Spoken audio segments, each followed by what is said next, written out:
सवाल है एमन। ये भी एमन है जी एमन, वही वाली एमन। जी जी आवाज हम तक पहुंच नहीं रही।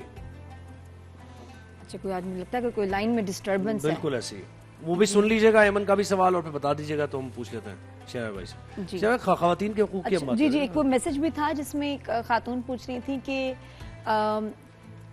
मेरे बारे में मेरी जो दोस्तें हैं वो बहुत बुरा कहती हैं, पीछे बात करती हैं, साजिश करती हैं, तकलीफ देती हैं और दुख होता है। तो ऐसे में वो पूछना चाह रही थी कि क्या उनको करना चाहिए। सब्र, बदगुमानी से बचें। ये कैसे कह सकती हैं कि मेरे पीछे बात कर रही हैं? बहुत मुमकिन है जो इनको बता रही हैं वो अपनी तरफ से मिर्च मसाला एक ज़रा सी बात की हो, बाकी ने मिर्च मसाला लगा के किया हो।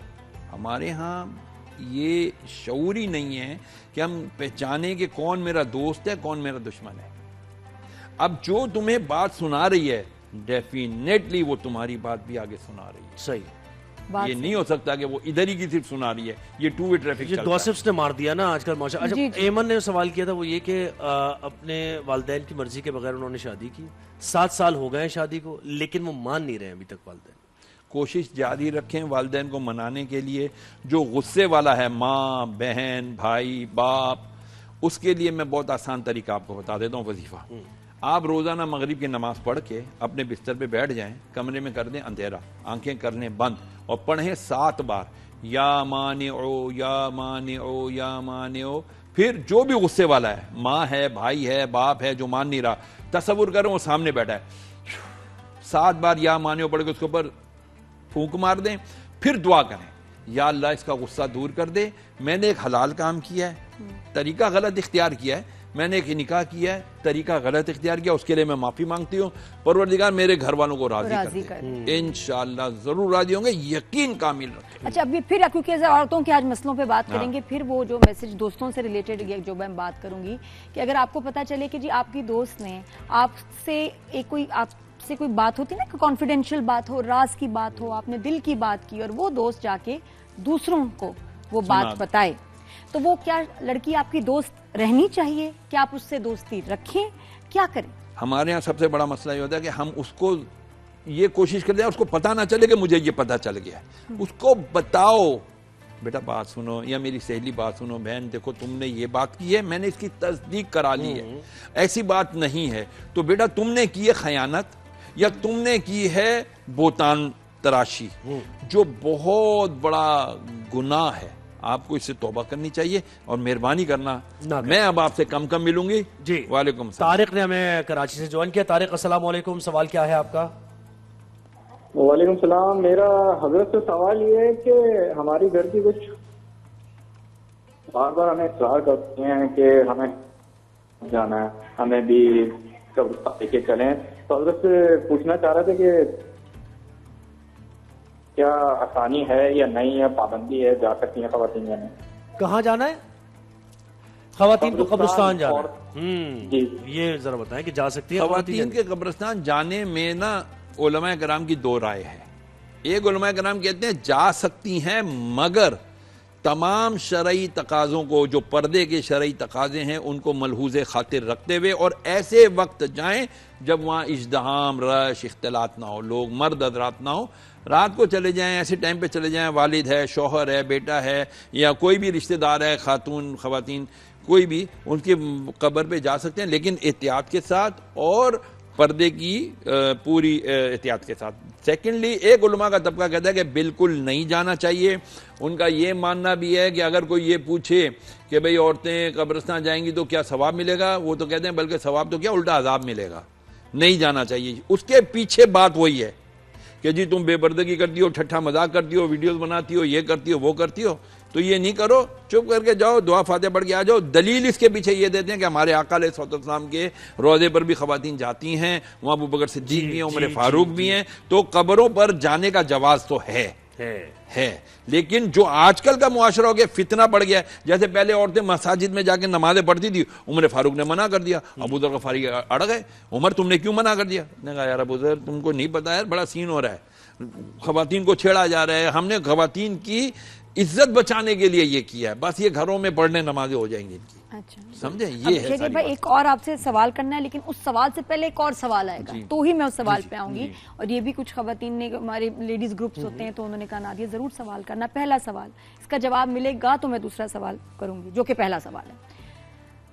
वालिद अकेले रह जाएं, मदर का हो जाए इंतकाल, तो वालिद साहब की शादी के बारे में औलाद को सोचना चाहिए?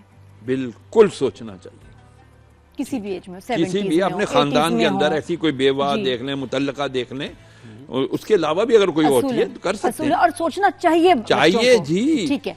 अच्छा, अब ये बात, अब इसमें आता है दूसरा सवाल कि वालिद साहब के लिए सोचना चाहिए। अगर माँ अकेली रह जाती तो माँ बाप का वफात हो जाती है, वालिद साहब ना रहे, उसको भी हक इख्तियार हासिल है, तो क्या बच्चों को सोचना चाहिए अपनी माँ का भी निकाह करा देना, उनके लिए कोई मैच सोचना? मैंने अभी तक किसी से नहीं मिली, माँ ने खुद सोचा तो और बात है, और फिर उनको सुननी कितनी पड़ती है, ये मैं बता रही हूँ, बड़ी उम्र में, 60s में, 50s में।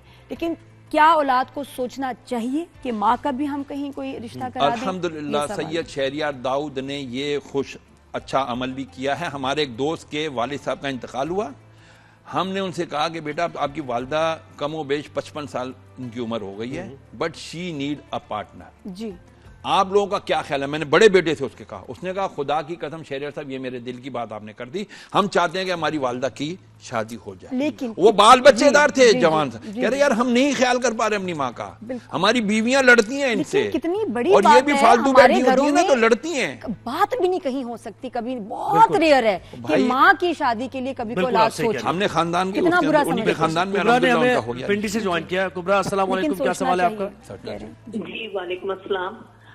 जी मेरा ये सवाल है कि मैं अपने खामंद एक किस्म का ना, वो मेरे दिल से उतर गए हैं, तो मैं उनके साथ रहना नहीं चाहती हूँ। हम 2.5 साल से एक घर में रह तो रहे हैं, लेकिन हम एक दूसरे को बुलाते नहीं है।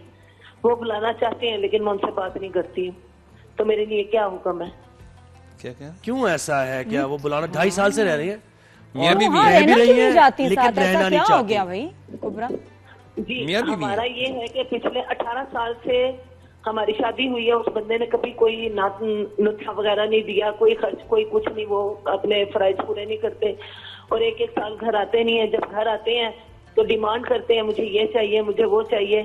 तो जब मैं उनसे कहती हूँ कि मेरे पास ये चीजें नहीं हैं, तो वो फिर मुझे कहते हैं तुम फारिग हो जाओ।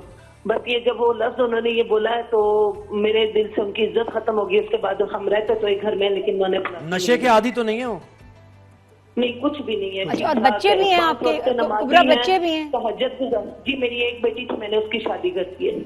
अच्छा, पहली तो बात यह कि ऐसा शख्स अगर आप कह रही हैं जो उसका, अगर आप 50% भी सच बोल रही हैं, जो मुझे यकीन आप 100% सच बोल रही हैं, मैं समझाने के लिए कह रहा हूं, अगर 50% भी आप सच कह रही हैं तो ऐसा शख्स इंतहाई मातूब है, इसके ऊपर अताब किया जाएगा, इसकी पकड़ होगी, इसकी गिरफ्त होगी। ये अल्लाह अज़्ज़ व जल के सामने मुजरिम है कि ये बल्ले कितने सजदे करता रहे, चाहे ये तहज्जुदें पढ़ता रहे, सारा साल रोजा रखते रहा, सदका खैरात करता रहे, लेकिन अगर ये अपनी बीवी के हुकूक पूरे नहीं कर रहा, उसकी इज्जत नहीं कर रहा, तो ऐसा शख्स अच्छा वो क्या करें ये बताएं ना। उन्होंने वो पढ़े, क्या वो दुआ करें उनके लिए, ठीक है, उनके दिल से, आपके दिल से अपने शौहर के लिए नफरत आ गई है, इज्जत निकल गई है, लेकिन मेरी बहन, मेरी अभी भी आपको ये रिक्वेस्ट होगी, आप अपने आप को सही रखें। मिसाल दूं मैं आपको, बीबी आसिया रज़ी अल्लाह ताला अन्हा, जो फिरऔन की बीवी थी, कल क़यामत के बाद इंशाल्लाह जन्नत में रसूलुल्लाह अलैहि वसल्लम के साथ उनका निकाह कर दिया जाएगा इंशाल्लाह, लेकिन वो हमेशा अल्लाह अज़्ज़ व जल का शुक्र अदा करती रही, सजदे करती रही अल्लाह से, जो ये इनके ऊपर फिरऔन की सूरत में एक आजमाइश मुसल्लत थी, उस पर सब्र करती नहीं। आप सब्र करें, आपको अजर मिलेगा, और दुआ करती रहें। और ये वक्त के साथ साथ जिंदगी में ऐसा होता है कि औरतें उम्र के साथ साथ उनका दिल जो है ज्यादा मजबूत होता है, जो मर्द होते हैं ना उनका थोड़ा नरम दिल हो जाता है। तो शायद आपके जो शौहर हैं उनका दिल बदल गया है, मौका दे, मौका जरूर। बहुत शुक्रिया। मान जाओ कुबरा, मैं कह रही हूँ मान जाओ। तौबा करनी चाहिए मर्द को भी।